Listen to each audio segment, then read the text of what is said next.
It's Billy. Right now.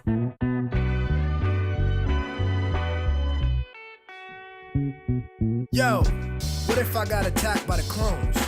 What if the builder think they found a better stone? What if the beat don't match with the metronome?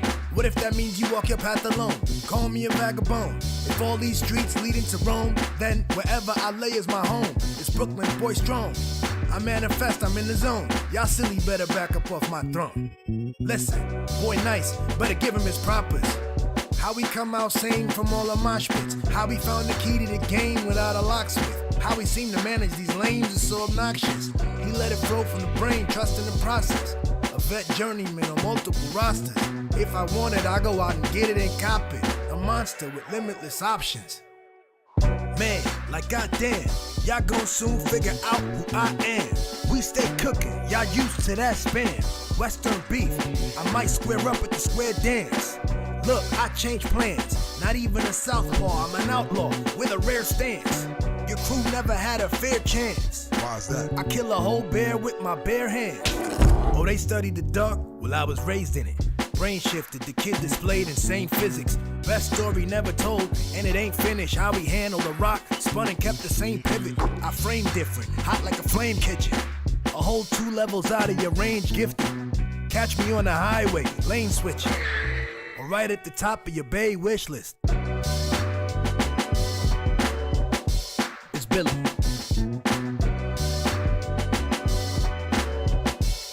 Right now. It's Billy. Yo, what up, what up, what up, what up, what Happy up? Saturday! It's Saturday. Good morning. How we doing? Good morning. Get in here tighter. Let me pull you in. Boom, boom, boom. Excellent. Hey. What up? Today is January 14th, 2023. It's episode 25 of Saturday Morning Cartoons, and it's our season 2 finale. Man, a fortnight into 2023 and the Yup. last episode of the season. The last episode of the season, man. Yeah. We're gonna take a little break and just focus on other stuff and rest. rest a little bit. Reassess. Reflect All on that. the past little time that's been. Bruh. And yeah. Right. Bruh. Bruh. A lot of the stuff has been like, Bruh.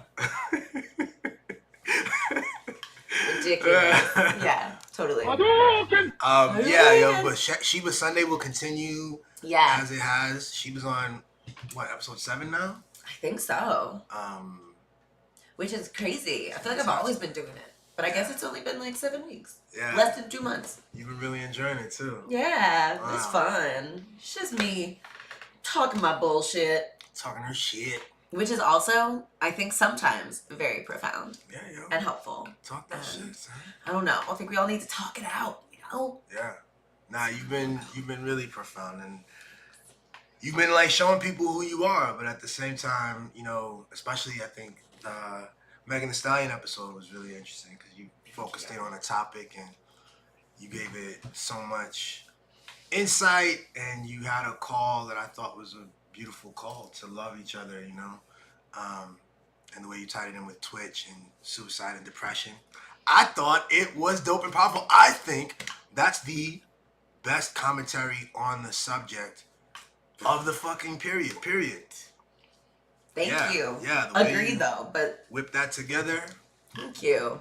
really good. It's nice. I'm trying to remember more this year, like, don't discount, like, the, when I think about, like, working towards my goals, like, you know, I'm always thinking about stuff and, like, running over, like, you know, different arguments and, you know, just how to express the, like, thing that I'm conceiving.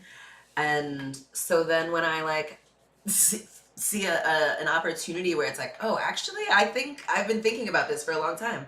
And this is the perfect vehicle for that. Let me fucking do it. Just that comes easily. So anyway, thank you.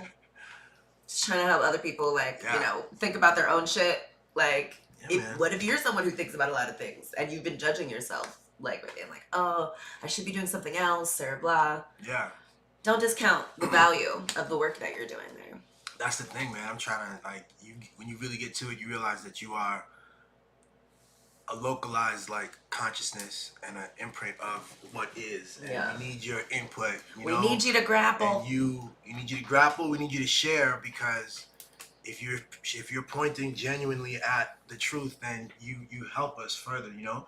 And so shout to that's for me too. Like, Yeah. I went through a process of getting more comfortable with saying my stuff, because I learned the lesson that you don't want to take the risk of saying the wrong thing. You don't want to even weigh into difficult stuff. Oh, let so-called quote-unquote experts handle this, or whatever, or just a lot of fear of loss, a fear of being judged.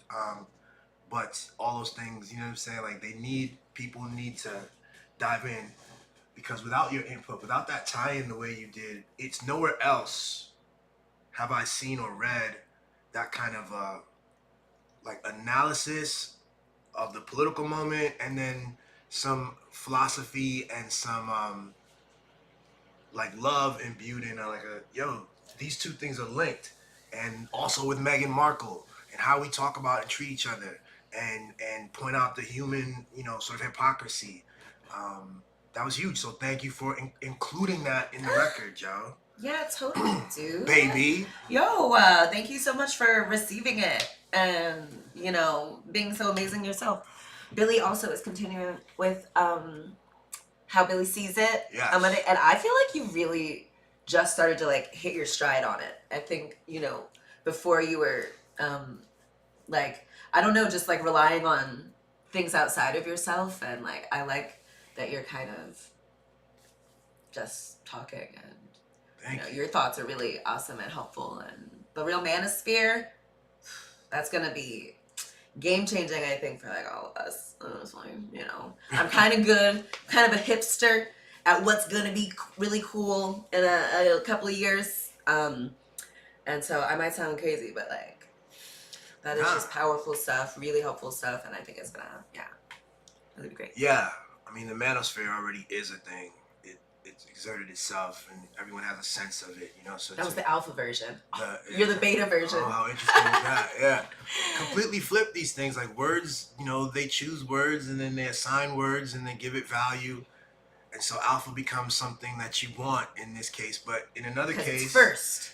Yeah, and it's dominating. Because the narrative was constructed to be that. Mm-hmm. But in another way, you look at alpha versus beta, and the beta is the better version, because it's the build off of the previous thing. It's able to it's not first, it's, you know, better. It's able to see, like, okay, what's actually going on?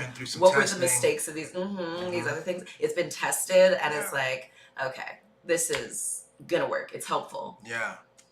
But the real truth is the real lesson, I think, in that is to, like, symbols, letters, words, labels. We're not striving towards that. That's not what the goal is. That's not what you're doing. Really? Because it can all be flipped. It doesn't matter. Obviously, there's something deeper than that. So forget those categories, because those are constructed and socially valued and can be misused and misinterpreted and flipped in any way. So come back. The real Manosphere is interested in coming back to the self, you know, and it's looking to detach from those things and to find brotherhood and connection and love for womanhood and love for the whole. So yes, it's coming together, yo. People are slowly getting, it's only like a week old or a week and a half old, but we having fun. Sharing stuff, you know. It's a healthy little baby. It's a week old. Okay. So it's like a baby. Gotcha. Yeah. I get it. Hell yeah. Love that. It's 11:11. 11:11. Nice. Okay. Let's do the Breathing? Yeah. All right, let's get into it. Thank you. So listen, yo, usually, so Sheba explained it once, and then we usually kind of jump in. What we're doing is it's 4 seconds each. So 4 seconds of an inhale, 4 seconds of a hold, 4 seconds of an exhale, 4 seconds of a hold. And that's the cycle. Yeah. All right. Let's do this. Breathe in. Hold. Exhale. Hold. Inhale. Hold. Exhale.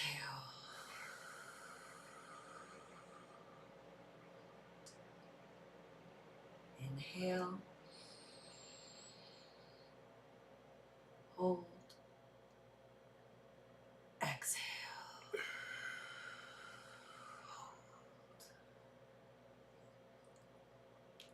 Yeah. Thank you for that. All Man. right. Thanks for that. Saturday. Saturday morning. Oh, we gotta sing, right? Here's the song. Ready? Yo, this is. Oh wait, no. Yo, my name is Billy, and I'm loving it. My name is Sheba, and I'm in love with a beta. And this is Saturday.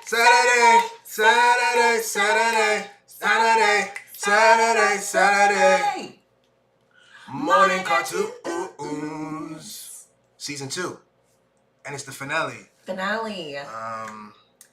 So But is it really an ending? It's just a hiatus. It's not really a goodbye. It's the start of a break. It's a little break. Which It's the beginning of a break. We love which will then breaks. be the beginning of season 3. Potentially. I think so. I'm enjoying it. I'm enjoying it a lot. Yeah. I sense some apprehension from you. No, I just know we're doing a lot and certain things are heating up, and we're going to see how it goes with time. But this isn't a huge time kill for us. This is we really spend an hour on here, and then we do an hour of work on the thing after. So like you're saying, like we do have this great product that comes from like just like, hey, let's turn the camera on. Yeah. Turn the camera on and talk. Yeah, and I think it helps us get our thoughts outside of our body, and like I certainly draw on stuff we do or think about, like things that come to my mind here. Like I use it in Shiva Sunday, and like I'm sure you use it in how Billy sees it. So I see this as like a fun exercise that like is helpful for us too, and not just on top of exactly. You know, on top of being a video thing, it is. It's been kind of therapeutic, big time. Some of the conversations from here, of course, it's everything. It's part of like our life, so it stretches into like we talk about stuff after. And in prep for this, we have some really cool conversations about how we do things and how we see things. It's been great. Yeah. So my vote is for a season 3. Season 3, huh? All right, I love it. Or like we make the seasons longer. No, we don't have to do that, but okay. Exactly, like not only do I want to do what is it? Where's the mix on more this? than That's so funny. What do we have for this? We had reflections on this episode. Yeah, reflections. And we found this one anime called Reflections, and that's what we did for the cover. The Reflection. It's about like some mass event that happens that gives some people superpowers. Yeah. And then that made us think about reflections and mirrors. We want to talk about season 2. We're going to think about season 2 and how it went. Like, mirrors. And I love it. Everything that reflection is. Like, you know, like, water came out. But how was season 2 for you? Like, how do you think like separate from season 1, I guess? I know we took off, if you were watching around for season 1, we started off, we had this wheel that we did every week. We would spin, and then we would do like a comedy sketch or some improv, or I would draw something based on some words. So it was a little bit more gimmicky, and this one has just been straight talk. Yeah, totally. Which I really liked and enjoyed that. I like that we don't have to like rely on a device. I think it would be fun to like, you know, I think you're such a good drawer, and like and I like the name. You know, I'm attached to the name Saturday Morning Cartoons, so I like the idea of incorporating cartoons still. I liked how we did that, like used cartoons as a vehicle to like talk about like what are the lessons that we learned from this mass event like that, like everyone kind of regardless of socioeconomic class and like where you were, you probably if you were like around our age, like grew up with like Saturday morning cartoons, you know, and now that we're adults kind of just seeing that whole thing as through a new lens. Seeing cartoons, the old Saturday morning cartoons, and taking the themes from it and flipping it. Yeah. And like, yeah, exactly. And like what we learned from it, like as kids, like what we might not have realized we were internalizing from these different cartoons and things. I just saw Moana for the first time while babysitting our nieces, and man, great movie, really great. And there's no way they internalize those themes. Some of the themes in there are intended for the parents who are bringing the kids in. You know, the kids are looking at the flashy colors and lights, and they'll get what they can get. You know, that's kind of the brilliance of the way we work as a species, as an interesting biomechanical bit of consciousness that we call human. You get what you can get at the time. And so, yeah, some of the old cartoons we talked about, we were able to flip and talk about, I think, religion and talk about adult relationships. Yeah, gender roles. Yeah. Like dreams, creating, you know, one's life. Yeah. It's pretty interesting. Superpowers. Yeah, we talked about a bunch of cool things, and yeah, freaking Moana. Oh my god. Yeah, I think the kids are learning more, like not just what they're getting, you know, consciously, but that unconscious, subconscious thing. Yeah, exactly. The cartoons they're receiving have subconscious and conscious, intentional and unintentional choices. They're exploring deeper facets of the human condition, and it's gonna come out in the thing. It's not just like, oh yeah, it's not like the Yosemite Sam and whatever, like he's just, everybody's got a singular focus. Yeah. And perhaps that's gonna come out. The adults that grew up, you know, watching like, you know, Yosemite Sam and like the older cartoons, what they grew up valuing and creating as the norms, like versus what, like, you know, the cartoons that we consumed when we were kids, what we grew up and considered to be valuable in the norms, and what the kids today are going to, you know, be consuming, which I think is kind of much better in the cartoon realm. Like I think people are more intentional in everything, in the art realm, and of course we're gonna say better because we're biased at our era and our thing, but also I can explain it in a logical. I can try to explain it, and I know you could too. It's like it's more layers. It's more that's what you're just pointing to. It's like I think the drawing is often better, and it's also I think also like the storytelling. You know, you know, when we grew up, it was kind of the parents are just like kind of caricatures, you know, and not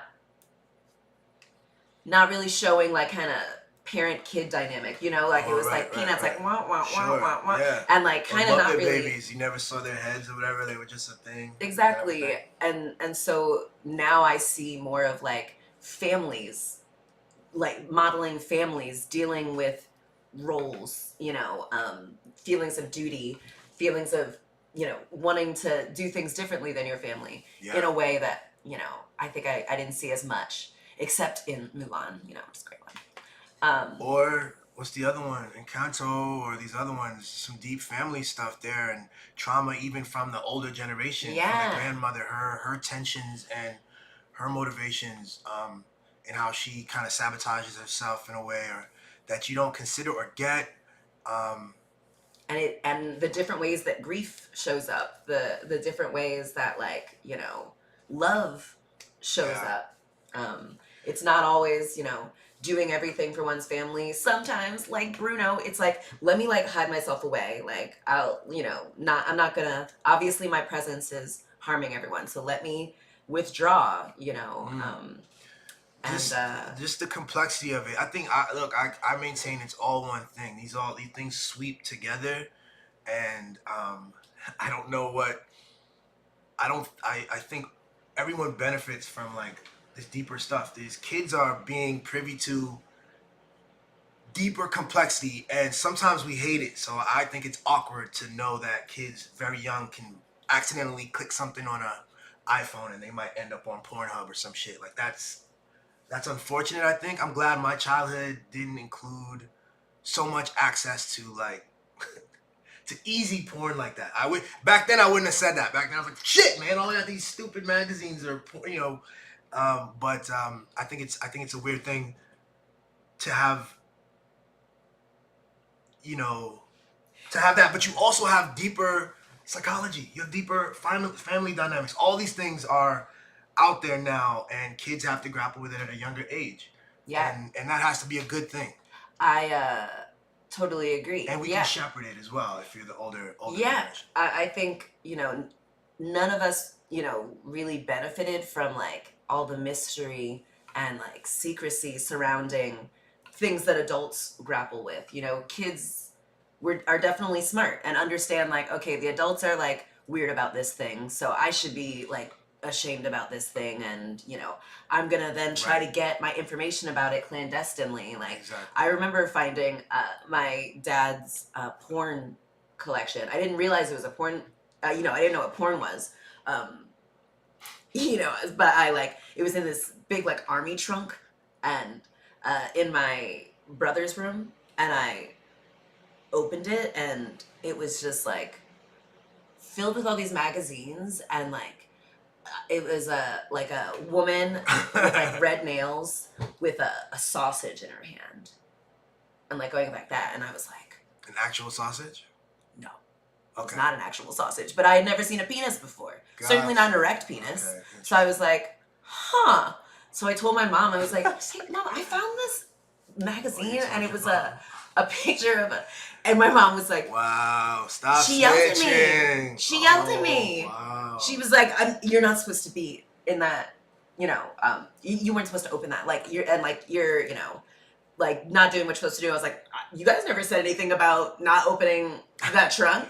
And I was like, huh, there must be more to that now you're super sausage picture than I think. So I like went back and, you know, I think, I don't know, I figured it out after that, and I like would every once in a while I would sneak a couple of the magazines and like hide them under my bed.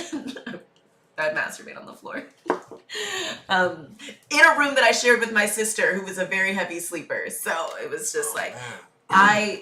You know, and then right. So maybe when I was like 8 or 9, the internet started to be a thing, and I think we had a home computer. But then, you know, it would take like forever. It was super slow, so I would be like, you know, sexy woman, and it would take like 5 minutes to like load a thing. I was like, and I like, it's a family computer, so I like had to like find a time what where you printing over no there, one else is down here. Like, oh shit, someone's like coming down because there's 5 people in my goddamn house. So I'm like, that's such a different experience. I did not have a computer till college, so that was different. That was 2000, 2001, something like that. But my weirdest, since we're on it, my weirdest like porn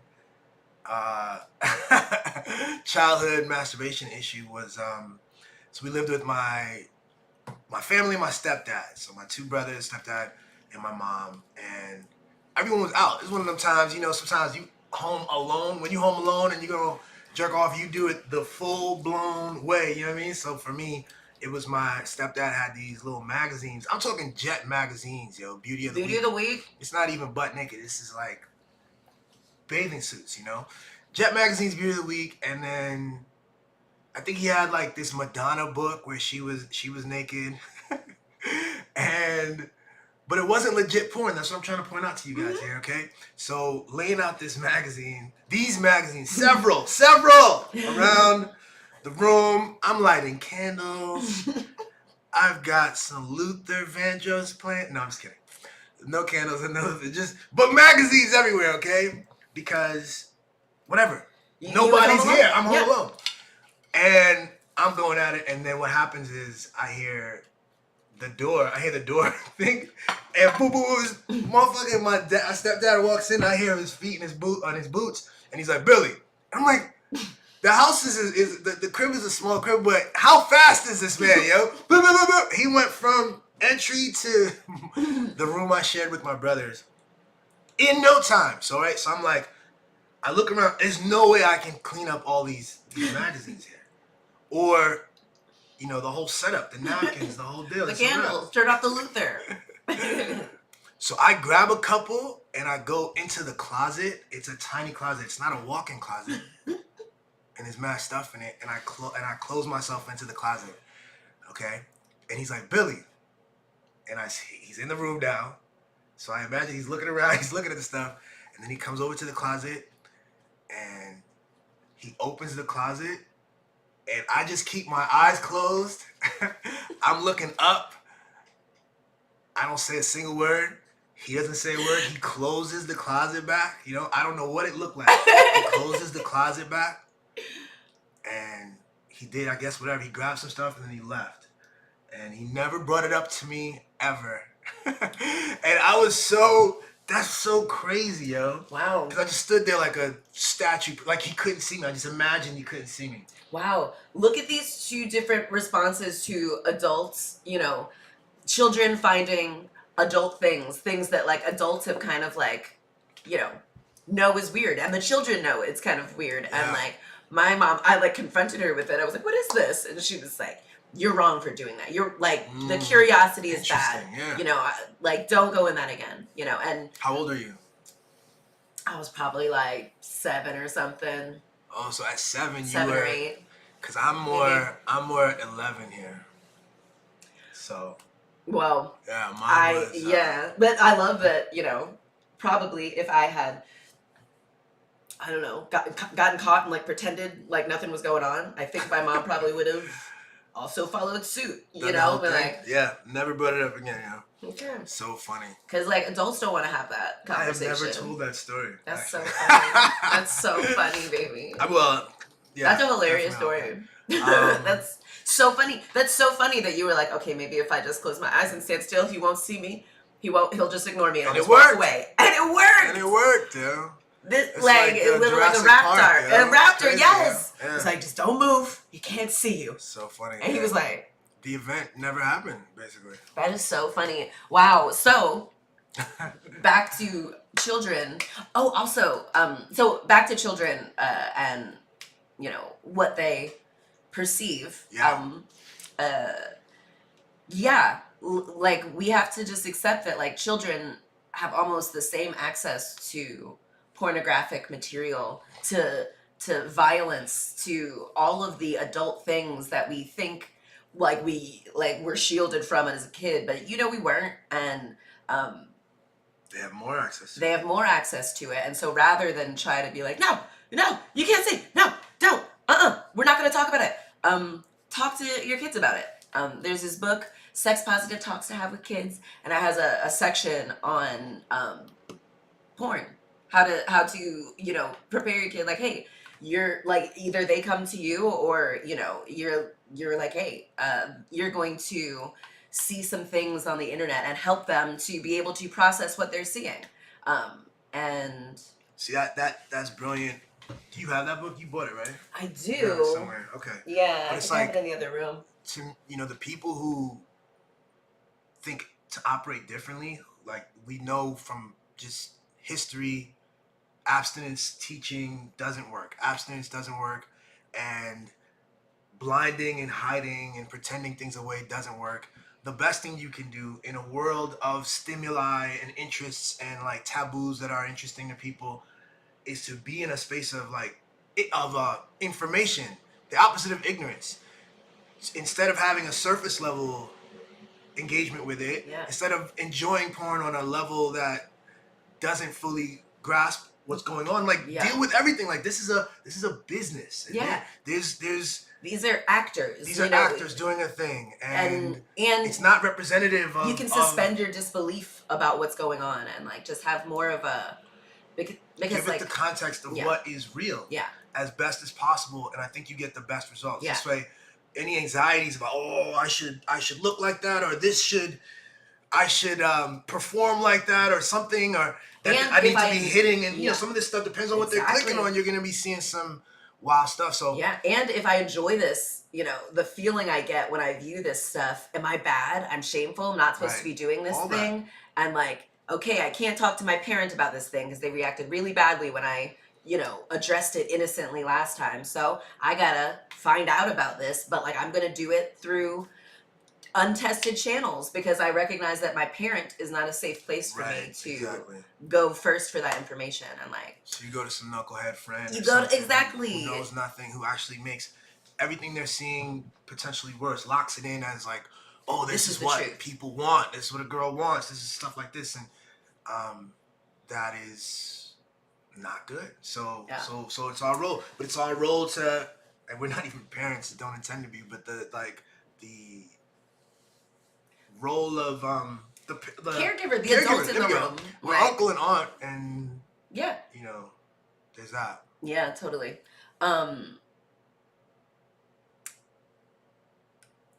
Jet Magazine Beauty of the Week. I used to like rip those out and be like, God, I want to be like one of these. Like it was just like I felt was like a standard of beauty that I didn't see myself reaching, but I was like, oh yeah. I was like, man, when I'm an adult, I think if I'm hot, if I turn out to be a hot adult, like it's gonna be over. Oh yeah. Like everything's gonna change for me. You would have been a Jet Magazine Beauty Week. Thank you, baby. I think so. You would have been cracking it. I think so. Yeah. She would do it blind. Ew. From Maryland. Ew. Yeah, totally. She's a lawyer from Maryland who I feel like they always had like who is a Cowboys fan or like who loves to vacation in the I keep remembering tropics. It was always Houston and Atlanta that they were from. I remember. That was a long time ago. Yeah, I do remember being like, and there's never anyone from DC? Yeah. There's never anyone from Maryland? I don't think I read that much into it. Cause you like, you know, I was trying to like, this was my like aspiration. Different, you know, I was like, different interaction. I had realized by then, it's like, okay, sex is a thing. Looking sexy is a powerful thing. Great. Absolutely. Can't wait. Absolutely. Is there any other like childhood weird trauma or experience, positive or negative, that's you can reflect that brought you here? Oh man. I mean, like, I don't know, brought me like here. I definitely though am kind of, I was able to kind of see that like, okay, sex is kind of a performance. So, you know, these are the things that it seems like, you know, that like resonate with me, you know, sucking dick, like the, like being loud and like looking a certain way, like being enthusiastic. That's something that seems to like really, you know, turn me on and seems to like turn the person on. So like, great. Okay. Let me like, I like tried to study it and, get really good at it. And if I do say so myself, I think my training paid off. Namaste. Yeah. So, yeah. So, but I did have to like go unlearn a lot of, you know, other lessons that I kind of had to kind of piece together because I was like, you know, I couldn't really like share with my family about this kind of stuff. We didn't talk about like sex or relationships or love. Here's what's crazy. So my no sex, no love. I won't say my mom was great at talking about everything, but she was also an educator, and so she was great at explaining certain things, and she also had the mindset that it was important to shepherd it. So sex, you know, my first understanding of sex was as a sinful practice and something to be careful about and worry about, and to not even think about until after marriage. Don't even worry about it. So that was the practice, but then in real life, at home, away from pastors and all that stuff, porn. I want porn. I'm interested in porn. You know, it's like it was a driving thing, and it was I knew that it was a space that was taboo, so I was very clandestine about it. And you know, I remember eventually building the courage to go into that section in the video store. How a video store is still a thing at all? Period. Right? They don't. There's like there was like an indie like kind of vintage one in Charles Village, near Johns Hopkins. I'm talking back on VCR stuff, man. And so yeah, sometimes you rent. It was like, it wasn't a Blockbuster. It was like a local joint. You rent a movie, whatever, and then eventually I was like, they had the room was kind of had a curtain. Had a curtain off, man. So I was like, ugh, I just kind of spun in there. I was like, oh shit, looking around, fucking crazy.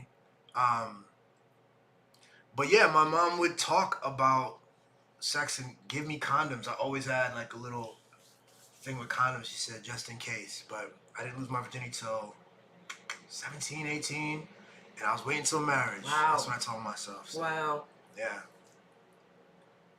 That is not my experience with it. Yeah. But our parents didn't let us, like, we could watch 1 hour of TV, you know, we, like, really couldn't watch, like, we didn't have an opportunity to watch, like, dirty movies or anything.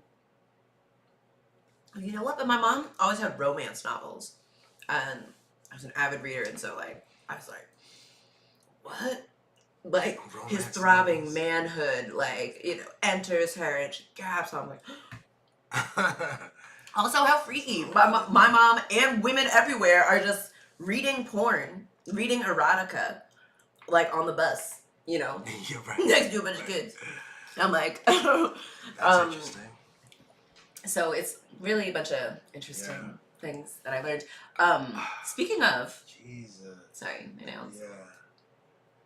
It was really for me like Guadalupe and my like we didn't have cable either, so I'd go to visit and stay over at different people's places, or Oh, and they had like pay per and they had pay-per-view, or they had like Spice, the Spice channel, whatever. Oh yeah, the one time I went to a sleepover, we were like watching something, and I woke up at like 3 a.m. I'm like, it was like a sexy channel. And I was like, A sexy channel. yes, this is what I wanted. This is what. This is what cable is like. Yeah. Also, porn, Spice channel. Spice. Sausage. I love a good sausage though. Breastises. Yeah, I don't remember what I was gonna say. But also cartoons, and porn, hentai. Hentai. I There's never like, really got into hentai. Yeah, it's not my like go-to. it's not my go-to, but sometimes it's like it's interesting to see something like extra freaky and like, you know, like an interior like of like a penis and like cum splurting into like a person, but you can see it because it's a cartoon, so it's like I'm like, what? Yeah. Damn, that is kind of hot. I don't know, man. Anytime I got to see some like octopus and this like girl Tentacle who's on porn? a weird technical thing, I was like, okay, interesting. I love I it. can It's look like at it fantasy. for like art. I can see the art, and I see this like some of this stuff is very imaginary, and I'm like, oh, that was interesting kind of approach, and some of it is just some creative shit. But I think the idea of being like consumed and, you know, filled is like sexy for a lot of people. And so yeah, I can see that too. Yeah, hentai. consumed and filled. Yeah, filled. Yeah. Filled up. One thing I don't like though is like, and one time I had sex with a guy who sounded like a cartoon girl, and it was just like, I hate when it's like, it was like, oh, I'm like, oh my god, I have to turn this sound down. Oh, one of the and the dudes sometimes, like sometimes the sound you talking on about hentai? You talking about porn or no? I'm talking about hentai. Yeah. Okay. Like I hate like the cartoonish like version of like a girl screaming during sex. It's just like Yeah. The this takes me out of it a little too much. The high pitched cartoon moan, like especially sometimes with them, and sometimes it sounds really like a little. Yeah, it's just like, and the dudes sound weird. Oh my god. Yeah, it's okay, I don't like this anymore. Not doing it for me. I don't like this, but I also don't like sex sounds in like. You don't like in songs. music. In music, I hate that. I was like, that would have been great without the sex yo, sounds it and the moans. ruins it for me. Yeah. Like, I'm just like, I don't know why, but it's probably something about me. I'm like, come on, you're blowing up my spot. Come on, I used to fake orgasms a lot. And so it's like, when they do that, I'm like, shit, come on. It's not sexy once you like take the, you know, context out of it. It's just like, Harry Met Sally. Breaks the fourth wall for me in a way that just takes me out of the. I also, though, I'm like, because you want to be the only I'm listening performer. to music. Exactly. There it is. And I feel like sometimes I like, you know, not being sexy or like being sexy. It's tough for me to like be like, oh, like this is a great song, and then it's like sex sounds. I'm like, okay, now we're sexy. You talking about like LL Cool J doing it well? Ugh, yes. Okay. Gross. Like, ugh. Like. That's probably one of the better ones, frankly. But It is one of the better ones, and I'm still like, it's like, ugh. Exactly, it's like too much. There's this old song. There's like an older song from like the 70s or something that, like, it's really like doesn't do it for me. The 70s. Yeah. Yeah. I gotta think of it, but but that's also my own thing. Microphones were different back then. Also, you know, all the different ways people learn about like, okay, our society values sex, great, but we also have a weird relationship to it. Absolutely.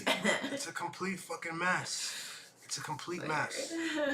Everybody talks about it differently. Everybody brings their own thing to it. I was listening to some therapist woman on Instagram. She was upset. Was she a therapist? No, she's just a political commentator. She was upset at the potential that so many young girls, it seems, are feigning squirting because they have a sense that squirting is a desirable thing that boys want. So they're pretending squirting. And how do they do that? They're peeing on themselves. Which how does she know that? And how does that all get out? I don't know. But yeah, you do. What are you talking about? How does she know that this is a phenomenon that girls are doing? That's my question. Oh, no. Yeah, that's true. Yeah. I think maybe self-reporting or something, but also I think there's this debate about whether or not squirt is pee, whether it's not a real thing. But I think even if it is pee, fucking someone so well that they pee themselves is still a sign that like this person has done a good job of like pleasing you sexually and that you have enjoyed this thing so much that you've, you know, let go of your ego of looking. Exactly, you're relaxed and like you can't fake anything. It's like you're really. But it's also not the sign that you're doing the good thing, right? Not to give it too much. It doesn't have to be, but it also can be.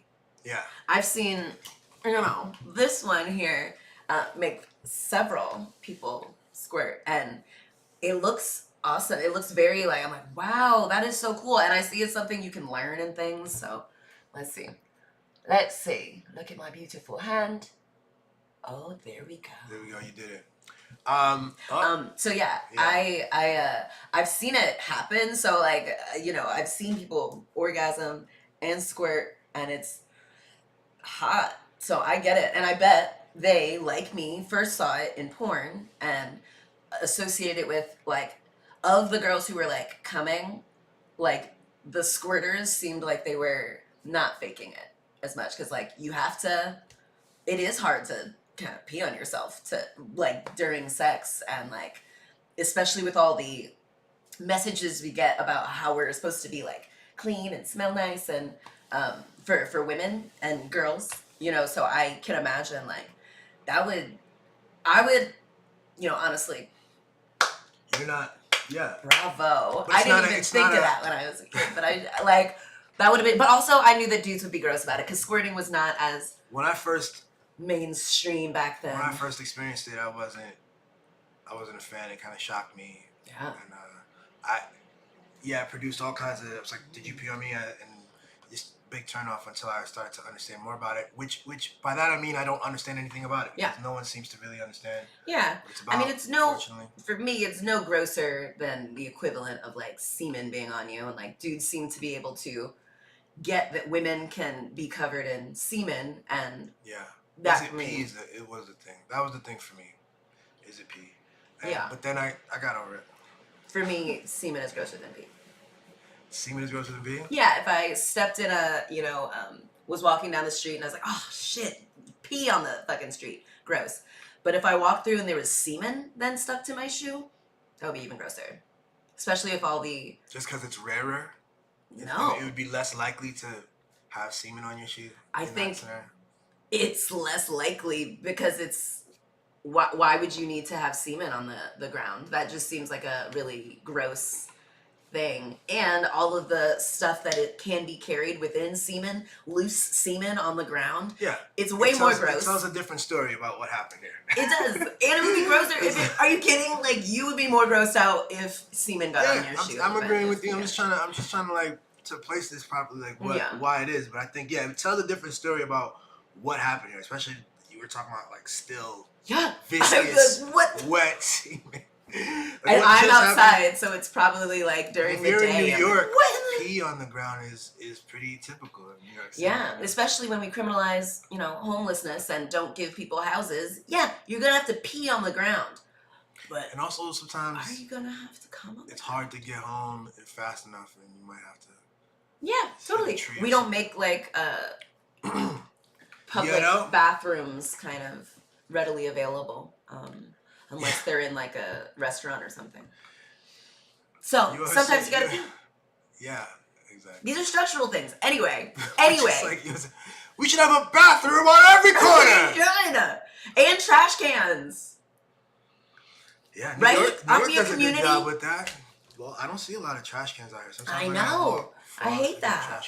That's the one thing about our community. It's otherwise literally perfect. But maybe we can. We'll see about getting. What the process is for getting trash cans and things. Anyway, though, that is all to say, I'm sorry you were surprised by it, but, it's like a less high-stakes version of when dudes come and ejaculate. Yeah. Female ejaculation. It's, yeah. It's just, that's how I see it, exactly. But, like, at first, you don't, The words is like... This is what I'm saying. It's so crazy about linguistics, and this is why I want to really center linguistics more as I talk about things and talk politics and philosophy to get that going. Without the language, without the knowledge that there's a thing called squirt that is related to, like, it's like the female orgasm or could be related to that. All I have is, you peed on me. Because women don't do this thing. What are you talking about? The thing, you know what I'm saying? Like, so... It's awareness, consciousness is the place that you experience. So it's also interesting. Women don't do that. That's a story you were told about women. What if, in no time before, like, has it been more acceptable for women to share their experience of sex and pleasure? And what if women have always been able to and have squirted until there was this time where women were told sex is not something you're supposed to enjoy. You're a whore, you're a bad person. It's perfunctory. It's something you do to provide this person a child and to satisfy him. But like, if you enjoy it or own it for yourself, you're bad. What if women were just, we're like going the opposite way? They were like, okay, we're not supposed to enjoy sex. So let me tighten up and tense up and not, explode it. So boys got the message that, okay, women don't squirt. The only thing that will be ejaculating is me. And yes, that's true. And that's why, that's a great microcosm example of why you can't take any lessons or models that you've learned outside of experience and then really internalize them as fact. Everything that your uncles and your parents told you and everything that the textbooks even teach you plays on a specific model with specific language. There's certain reasons they chose certain things. There's certain bits of information and fringe experiences that are not represented in this. And so you just got to experience. You know what I'm saying? And if you don't do that, and if you're too tight and held up on the model, that produces the friction. That produces the confusion, the anger even. What? You pee on me? That wasn't my response, but I've seen people talk about that kind of an interaction going on. And I think it's like, I think it's a crazy thing about how we work. You know what I'm saying? So Yeah. um, I know I would, and probably, like, I have not really squirted before. Maybe once or twice, actually.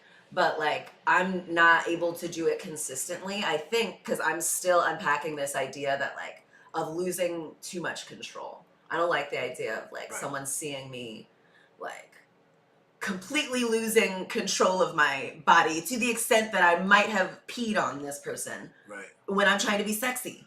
And, like, For, oh, no. for a lot of my life, you know what I'm saying? Like, my whole sense around sex was a lot of control, too. Mm-hmm. One, women liked a dude who's in control. That was the model that I knew and told myself and I played into. Women don't want a guy who, when he ejaculates, makes weird noises, and you just confirmed it. Like, you don't want, like, No! it's like really, like, I over do. the top. That I is... enjoy it. Yo, that is... I do still want you to make noises, though. I do like that. I hate when dudes are so in control that it's like, are you enjoying this? You don't look like... They're like... See, these are the stories, but you take a story... and I've heard lots of girls say that, like, yo, give me some feedback, please. I'm working and saying like, oh yeah, oh that like that, and you're just like, see, but if you're not present, whatever, you're just like trying to fit this mold, and you heard something that somebody said, and you got to do this, versus like, all right, what's going on right now? Yeah. And two, I guess the last part too with control is I stopped myself from coming so much. That's part of why I don't have a child right now. I was super conscious of where and when and how I did that. So I love that. Yeah. That's one of the reasons why, like, we're together. I didn't want someone who had a kid. I was just like, I want to be, the center of attention, like, certainly when we're dating. And if you have a child, your child is supposed to be, the center of attention. I don't really want to be I didn't want to be a step parent. I just felt like that would just be too difficult for me. And I wanted someone who was as, protective of their DNA and of the options they had in life as I was. Yeah. And so I'm very glad that, you controlled yourself in that way. And I wish more dudes would do it. Yeah. Come on, it'll be fun. You could have, like, this awesome, fun relationship with a person who doesn't have to be like, oh, hold on, okay, let me get the baby. Oh, wait, the kids have to go to why cats do. Blah, blah, blah. Yeah, like the shoot the club up kind of phrase and that kind of... I would want an entire club of children. That sounds like my nightmare. That seems like just... slow it down. It's like, it's like, it doesn't mean you can't have fun. Yeah. It doesn't mean you can't have enjoyable experiences. Do all kinds of crazy stuff. Put a condom on. Yeah.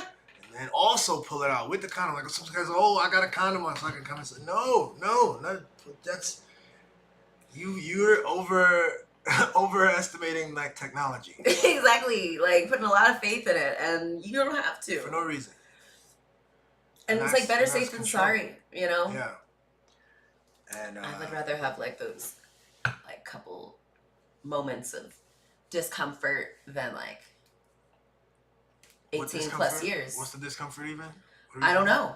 What are the excuses dudes use for not it feels better, I guess. So what's funny when they say,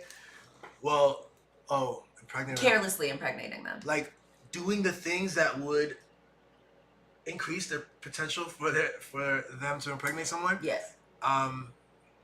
Often I just say like, it feels better, but I'm just like, that feels like an emotional thing to say. Yeah, that's an emotional aspect. This goes back to like seeing some of the dusty Manosphere like stuff, and they say that men are not emotional. Men, be careful because women are super emotional. And I go, this isn't like, fuck it, very in the present. Lack of logic and reason approach, Yeah, it's like this feels so good. Like you have this pleasure incredible. Is so awesome that I'm going to not think about anything beyond this moment. It's like fire. You have this incredible thing. Sex and fire simplifies it very much, but it's this, or electricity. You have this incredible thing, and it is deeply powerful and expressive. and connective and bonding and healing and it feels great and all that, but you also have responsibilities. It can also burn you and everything you love. It can destroy things. So contain it. Operate within a container. So or set the container for yourself. Yeah. Be the person that builds the walls around the thing so that you can operate within it within reason and safety. Or just wear something flame retardant. Yeah, that's part of it. That's part of it. But then don't take the flame retardant thing to understand that flame retardant, it probably means up to a level. You know, there's certain heat levels that's true. That's absolutely true. Right, it retards it. But yeah, like water resistant. Like it doesn't mean that like water can't eventually get into something. Absolutely true. But yeah, exactly. Like treat this thing like something precious and valuable that you would like to continue doing while minimizing all of the risks that you could be burned. Yes. Be that an unwanted child, pregnancy, or, disease or relationship or whatever, just be like, aware of yourself. Be actively aware and a part of yourself. Don't separate this moment from the wholeness of the thing. Understand the scope of like the direction, the trajectory that you put yourself on with every action, and the trajectory that you then put this woman on, because you're now attaching yourself with her, and potentially the kids. So potentially creating a human. That's like a very huge deal, and I wish people were not so flippant about it. Yeah, but how do we get here? I guess we just let this one go, huh? Yeah, I know. Just let this episode go. I love it. I love it. Yo, and that's great. We'll have a much more interesting name for it, like porn. Are we allowed to write porn? Is that like a bad word? It'll change the thing, yeah. Oh, damn. Okay. Do we want to talk about this right here? Oh, yeah. Let's do this. Let's do this mirror real quick. So it's not just a squirting and semen episode. That could be a fun thing. I'll maybe be more intentional about figuring out how to squirt. It'd be fun. Unless you're like, actually, love that. Love you being free, but like, too bad. Yeah. Too bad. Is it bringing anything really? I love the idea of like just releasing, not caring what my face looks like, not caring what I sound like, and just like cartoon girl in it. So funny. Yeah. Let's The linguistic term for this is called the chameleon effect. The natural human tendency to mimic or mirror one another's speech patterns, behaviors, and actions, theoretically for purpose of bonding, socializing, but with mixed results. Depending on our abilities, will determine how successful we are at using mirroring as a means of socialization, which can be very disconcerting and even lead to discrimination against neurodivergent people who use mirroring as a means of socializing or fitting in. So don't beat yourself up about it. It's totally natural. To some degree, everyone does it. If you catch yourself doing it, embrace it. If you catch someone else doing it, embrace it. We out, ya. Love that. That piques my interest because of the concept of mirroring, which has to do with reflections. I do that all the time. Like if someone is speaking in like a Southern accent or something, I'm gonna start talking about it. Even if I like think about it, like if someone's speaking a British accent, I like can't help but like take it on and like whatever. And sometimes I'll catch myself. I'm like, fuck, I don't talk like that.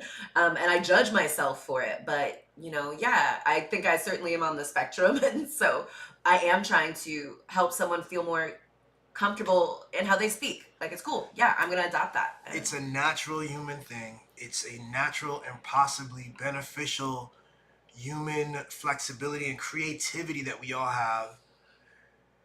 The hesitance and the confusion around it and the chastising about it comes from a misunderstanding of what the human experience is, and this capacity to hear and notice little inflections and meet the person where they are and to gain bonding notes, whatever we'd have to come up with language for a currency. There's an exchange, there's a market exchange that's happening that can bring you closer or farther away to the person, and we're lacking in some language around it. But this occurs, and the people who can do it, and we all do it to a degree, and so it's like it's empathy. It's empathy, and it's just know that about humans. That I was reading this book about like human hacking, about like pen testers and how con artists, how cops, therapists, teachers, they use certain things about humans to get people to reveal information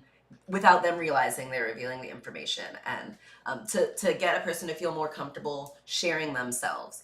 And some people use it nefariously, but teachers, psychologists are using it to build a rapport, to encourage this person to be like, you're safe here. Like, and mirroring is one of the things. So when, you know, a person is like, you're sitting, you know, he's kind of playing with his hands, and if you mirror how a person sits, if they go like this, you kind of lean forward like that. Or, you know, if they have their arms crossed, you do that too, because that subconsciously is how they're going to resonate with it.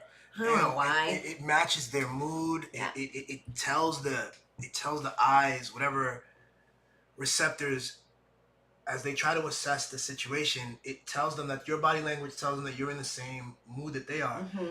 Perhaps you aren't. Perhaps you're mirroring. Perhaps it's manipulative. Perhaps it's empathetic. Where's the line between what we call mirroring and what we call groupthink and peer pressure? You know, where's the line there?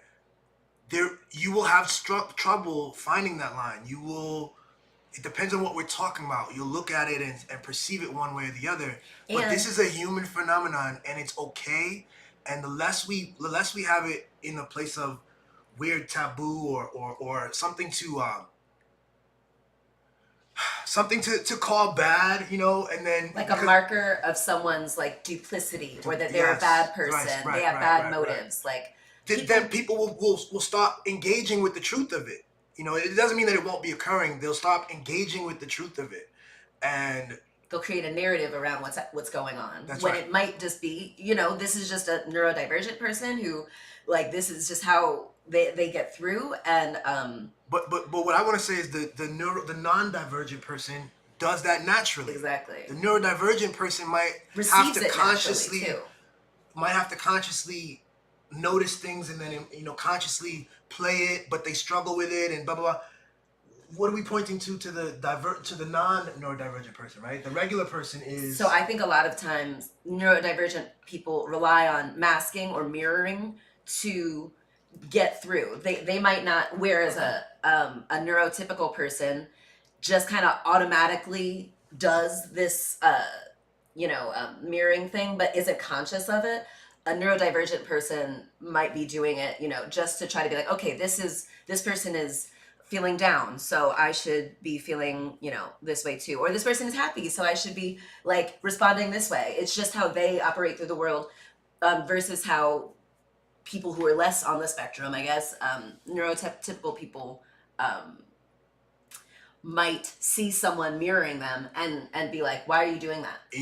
But what are they doing is what I want to say. The neurotypical person is mirroring, but they don't call it that. Not all the time. I think a lot of time neurotypical person, like if they're, you know, feeling upset, they're upset. And even if other people are not upset, they would maybe be feeling that way.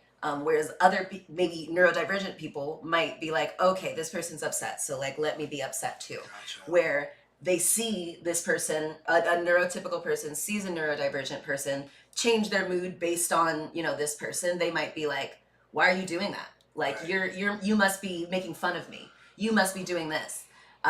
When that person is really probably trying to be empathetic and trying to read the room and help, you know, this person feel better, the neurotypical person might see it as like, wait, why are you acting like me? You know, what are you doing? So that's why. Nice. Yeah. Well, What you think about that? Does that make sense? It does. Yeah, I was thinking when I say neurotypical, I'm thinking I was in this mind frame that no one escapes this. That the neurotypical person, the reason we call them neurotypical is that they are maybe it's not neurotypical, but that when we're calling someone who more comfortably sits in their Weirdness. role, or Mm-hmm. The roles that have been assigned for we them. call them neurotypical, or that they seem to be neurotypical, but that means that they are conforming to Mm-hmm. broader structures themselves. Yeah. They fit into what is the norm, Yeah. and that it might not go through a conscious process to do this. It just Yeah. kind of They just happens fit more into naturally. it. Exactly. And So- neurodivergent people struggle more with that, and so they And use so they things. they like, develop techniques, Yes. and they become conscious of Yeah. it. But that it's two sides of the same coin. The only reason there's any static is because of a failure to understand the truth of this thing, and we think that we are something. We think that we are this thing, but we aren't. We are constantly evolving and being different in different spaces, and some of us do it for different reasons. And the better we understand it, the more complex I think it gets, Yeah. really. But Truly. but we also end up with greater empathy for ourselves, for other people, and then a lot of greater self-awareness and ease about who we are, because, for instance, I used to struggle with the idea of code switching.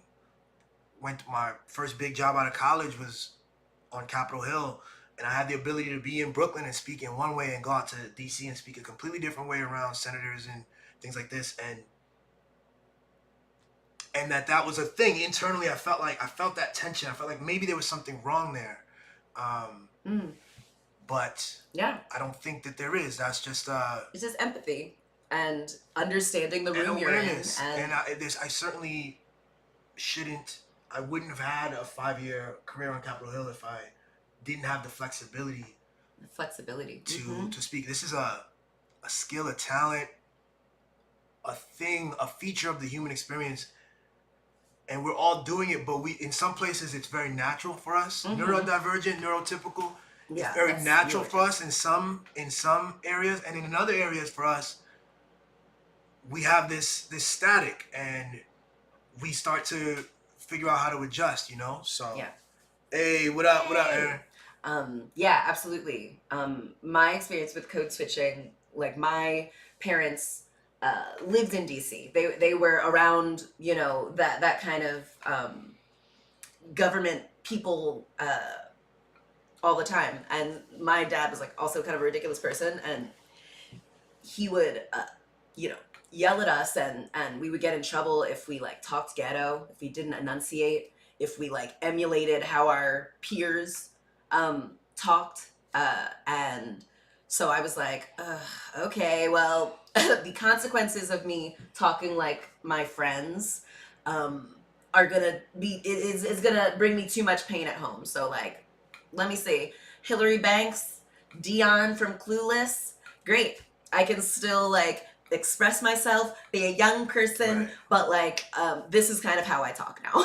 And so like I noticed when I'm on the phone with people, when I'm talking to people from diverse backgrounds, I soften how I talk a little bit, or I change the like simple word choices that I might use with you, I might change with someone else in an attempt to make them feel more comfortable, to hear me better, to receive what I'm saying. That's the challenge. That's the thing. Yeah, I think that the goal is to have access to understanding in an exchange. And this, if I'm talking to someone in a different field, they have different vernacular and jargon. I talked to Daniel Tutt. He's a philosopher, and he'll bring up words that are commonplace in his arena, but for me are a bit more foreign. And for you have a different set of things with your work as an attorney, and sometimes this could be misperceived as you're talking down, or you have a whole different personality or something. Which also, I think it's a strength. I think so. And especially, but I do also think it's a thin line, right, between I don't know, kind of a manipulative kind of thing. I don't know. I'm trying to think of an example of where this could be used to pretend. I'm thinking like George Santos, who's pretending to be. I know. Wouldn't that be crazy if he's like Swedish? He's like all these things, like even the things that it was like, wow, he really had us thinking he was a Puerto Rican New Yorker. What linguistic tics did he? Oh, George W. Bush. Like, he's from Massachusetts, Right. went to Harvard and all these things. Why does he sound like he's this folksy bumpkin who's Texas. trying to, like, speak to the common person? Politicians do that. What's his name? Like Madonna or who has this like British accent I was just thinking of. Have you heard her? She's like British kind of now, and like I get it. Like, everything is made up, She lives in England now, or she No. Okay. But have you ever heard like Madonna interview? She kind of talks like this sometimes, and like people just have like weird accents that are like, where are you from? But also, you know what? Fine. Like everything is made up. All languages, every way we speak is a mimic of something we've heard and kind of synthesized through our unique little like lens and things. And right. And if you understand again the human experience, you have the freedom and the dexterity to allow for creative expression and change and like whatever it is, So I feel like season 2 represented that. We did something different. Yeah. I loved it. I love it even from the first episode all the way to this one here, 25. The first episode was 13, I think. Yeah. So Aaron, if you missed it, we talked a lot about porn in this episode. Porn and sex and mirroring, learning, stuff from our parents and the things we teach to children. Whole interesting things about human nature, mirroring, mimicking. Yeah, the best thing about all of it is empathy, man, because we're all going through it, yo. We're all doing this weird thing, man, and bless everyone in 2023. Good luck and the best of things to come. Yeah, I love the idea of like being like back to the Chameleon Effect, the idea of, you're not changing your personalities. You're water. Just because water is in a vase or an ocean or a pond or a lake doesn't mean it's not water. See, Bruce Lee talks about that, and other people in the philosophical realm talk about this. It is a true feature. When I used to hear it as a kid, again, without the context, without the philosophical grounding I have now, and the experience I've had now, it just sounded like cool things. Be like water. It sounded like a cool thing to say, but what does it mean, really? Yeah, it means... it means to ask, like, who you are. So I actually, on Monday, I'm doing the Manosphere Part 2, the real Manosphere Part 2. And one of the things I want to delve deeper into is this concept of, like, who we are. Who we are is a deep and important question. And the more you ask that question, I think the harder it becomes to answer it. It's one of those things that, it's one of the few things that instead of going deeper into it, you gain more knowledge and then you arrive at something. No, you keep going. You're like, oh man, it becomes more diffuse. It becomes, the concepts of who you are become more difficult to describe once you ask the question with greater interest and detail. So that's also the moral of Moana. One of the morals of Moana, kind of like figuring out who you are. Where you've been, where you're going, who your family is. Woo. Yeah. So that's that. Let's wrap it up, baby. Okay. All right. See y'all. See y'all later, so fun. Aaron. See you, Aaron. Thanks for jumping so in. good to see you. Happy Saturday. Happy Saturday. Yeah, Check we'll out see tomorrow. you guys in a couple weeks on S.M.C. But yeah, we'll see you tomorrow for Shiba Sunday. All right. For Hillbilly Season. Yeah. Peace, y'all.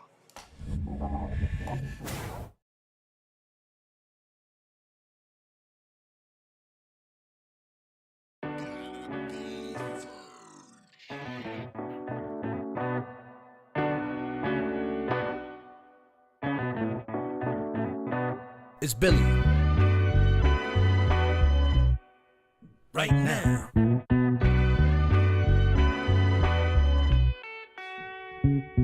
Yo, what if I got attacked by the clones? What if the builder think they found a better stone? What if the beat don't match with the metronome?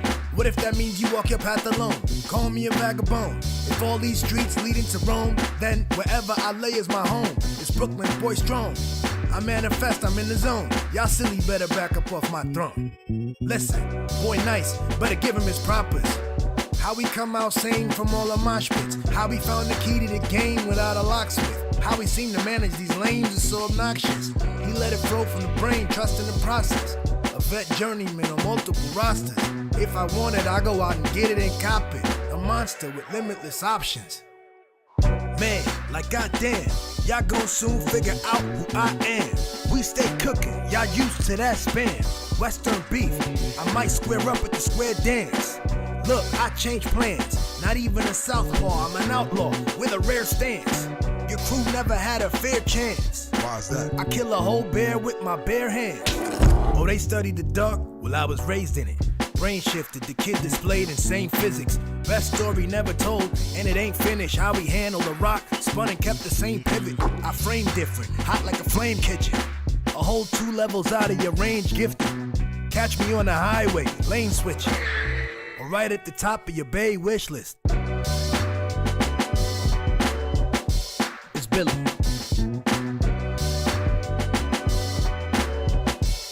Right now. It's Billy.